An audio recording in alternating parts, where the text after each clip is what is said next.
On the night of May 31st, 2009, Air France Flight 447 lifted off from Rio de Janeiro, bound for Paris. The passengers, business travelers, families, students, and crew settled in for the long, overnight journey. Outside, the Atlantic stretched endlessly, a black mirror beneath the stars. The Airbus A330, a marvel of modern engineering, climbed steadily, its computers and sensors quietly managing the complex ballet of flight. As the hours passed, the plane entered the Intertropical Convergence Zone, a region infamous among pilots for its violent storms and unpredictable weather. Lightning flickered on the horizon. In the cockpit, the crew monitored their instruments, alert but calm. The autopilot was engaged, the flight smooth. There was no hint of the disaster about to unfold. Then, somewhere over the ocean, Flight 447 vanished. When the plane failed to check in with air traffic control, concern quickly turned to alarm. Radar screens showed nothing. There were no distress calls, no emergency signals, just silence. By morning, the world was waking up to the news. A modern airliner with 228 people on board had disappeared without a trace. The search for Air France 447 began with urgency and hope, but quickly revealed the scale of the challenge. Within hours of the plane's disappearance, the Brazilian Air Force dispatched patrol aircraft to sweep the last known coordinates, their crews peering down at endless, shifting patterns of blue and white. French naval vessels, including the frigate Ventose and the research ship Pourquoi Pas, set out from distant ports, their radars and sonar arrays primed for any sign of wreckage.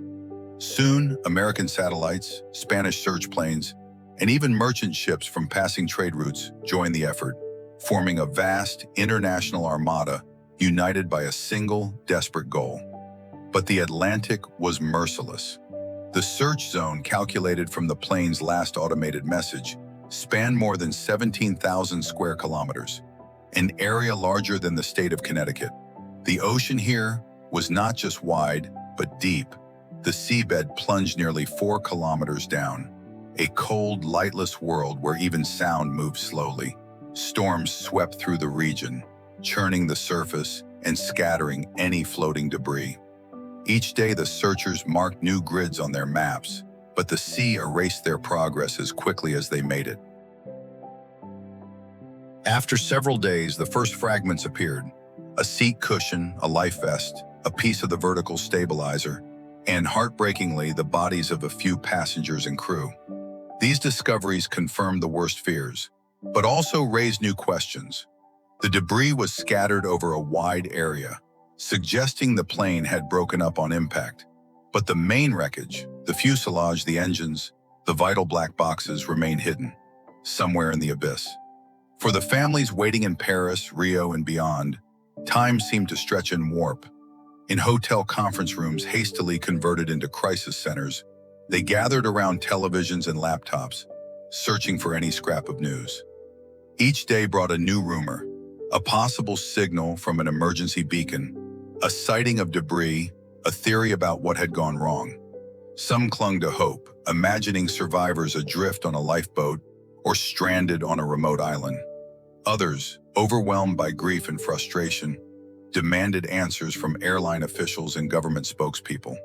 How could a modern jet, tracked by satellites and radar, simply vanish in the 21st century? The media, hungry for answers, filled the void with speculation. Headlines screamed of sabotage, lightning strikes, catastrophic mechanical failures, and even the possibility of a mid-air explosion. Television experts debated the odds of survival, the dangers of the Intertropical Convergence Zone, and the reliability of the Airbus's fly-by-wire systems. Each new theory brought a fresh wave of anxiety for the families, who watched helplessly as their loved one's fate became a global spectacle. Behind the scenes, the French BEA, Bureau d'Enquête et d'Analyse, worked around the clock.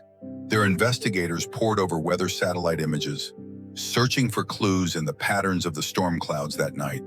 They analyzed radar logs from Brazil, Senegal, and France, tracing the last known movements of the aircraft. Maintenance records were scrutinized for any sign of a hidden flaw. The BEA interviewed pilots who had flown the same route, hoping for insights into the conditions over the Atlantic. But without the black boxes, the cockpit voice recorder and the flight data recorder, the heart of the mystery remained locked away somewhere in the cold, silent darkness at the bottom of the sea.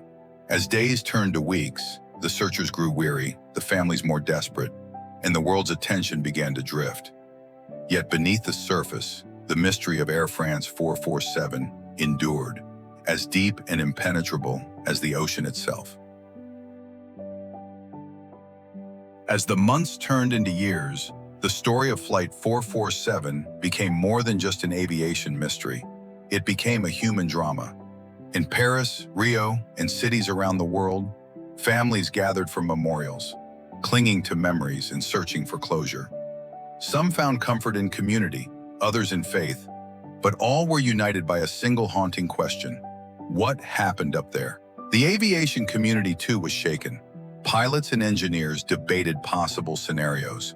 Airlines reviewed their procedures, looking for hidden vulnerabilities. The disappearance of Flight 447 was a chilling reminder that even in the 21st century, the sky could still swallow an aircraft whole. As the years passed, the question remained: what happened up there? It echoed in the halls of airports, in the quiet of memorials, and in the hearts of everyone touched by the tragedy. Until the truth was found, the story of Air France 447 would remain unfinished, a human drama suspended between hope and heartbreak, memory and mystery. Nearly 2 years after the crash, the search for Air France 447 had become a test of endurance, faith, and technology. The initial urgency had faded, replaced by a heavy sense of resignation. The ocean had swallowed the plane, and, it seemed, all hope of ever knowing what had happened. The cost of the search had soared into the tens of millions of dollars, and even the most optimistic voices began to admit that the Atlantic might never give up its secrets. But in early 2011, a final ambitious effort was launched. The French BEA, determined not to let the tragedy remain unsolved, assembled a team of international experts and cutting-edge technology. They brought in deep-sea submersibles, robotic explorers capable of operating at depths where sunlight never penetrates, and the pressure is enough to crush steel. These machines, guided by sonar and remote cameras, began to comb the ocean floor in a painstaking grid, their lights piercing the eternal darkness 4 kilometers below the waves. For weeks, the submersibles sent back images of a desolate undersea landscape, endless plains of silt, jagged volcanic ridges, and the occasional ghostly shape of a shipwreck from another era. Then, in April 2011, the breakthrough came. On one of the monitors, a technician spotted something unnatural, a tangle of twisted metal, half buried in the mud. As the cameras drew closer, the shapes became heartbreakingly familiar. The shattered remains of an aircraft fuselage, seats still bolted to the floor, a galley cart frozen in place, and personal belongings scattered like relics of another world. The images were haunting. The debris field stretched across the seabed, eerily preserved in the cold, dark water. There was a sense of both awe and sorrow among the search team as they realized they were the first humans to see the final resting place of Flight 447. The discovery was a somber victory, a testament to human persistence and the power of technology, but also a stark reminder of the tragedy that had unfolded above. Most crucial of all, the submersibles soon located the 2 black boxes, the flight data recorder and the cockpit voice recorder, lying amid the wreckage. Against all odds, after 2 years under immense pressure and corrosive salt water, both devices appeared intact. Carefully, the robots retrieved the recorders and brought them to the surface, where they were rushed to laboratories in France. As news of the recovery spread, the world paused in anticipation. Families of the victims, investigators, and aviation experts everywhere held their breath. Would the black boxes still contain the answers everyone so desperately needed?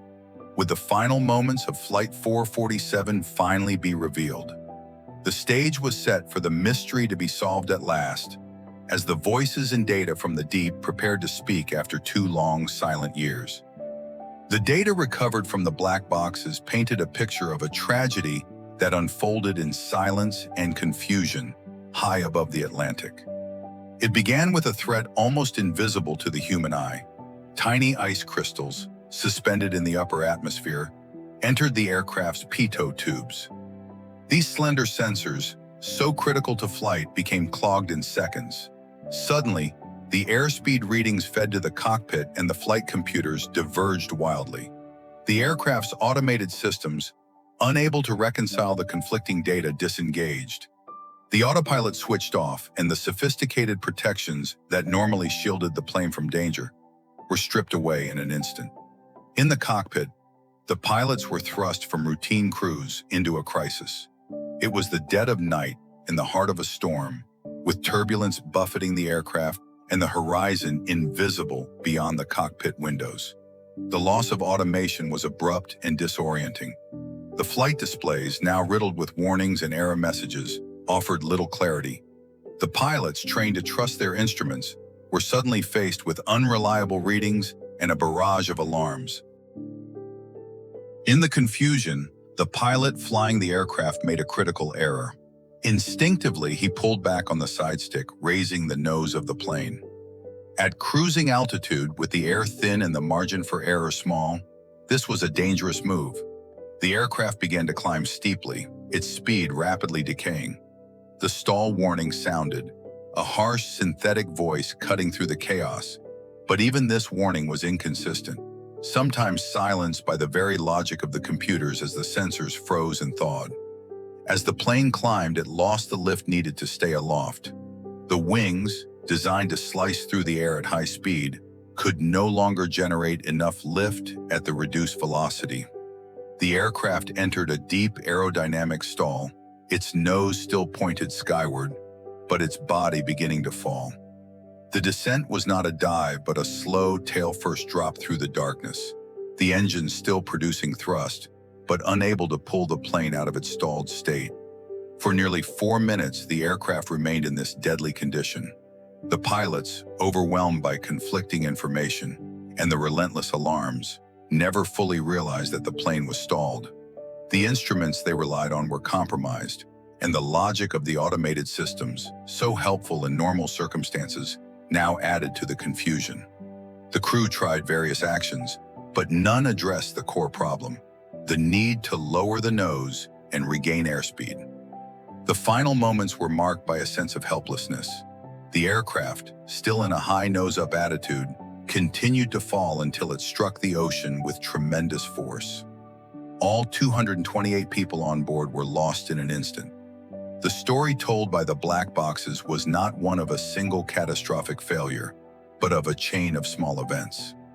Ice crystals, sensor confusion, automation limits, and human error, each compounding the last. It was a tragedy born from the intersection of nature's unpredictability, the complexity of modern technology, and the limits of human perception under stress.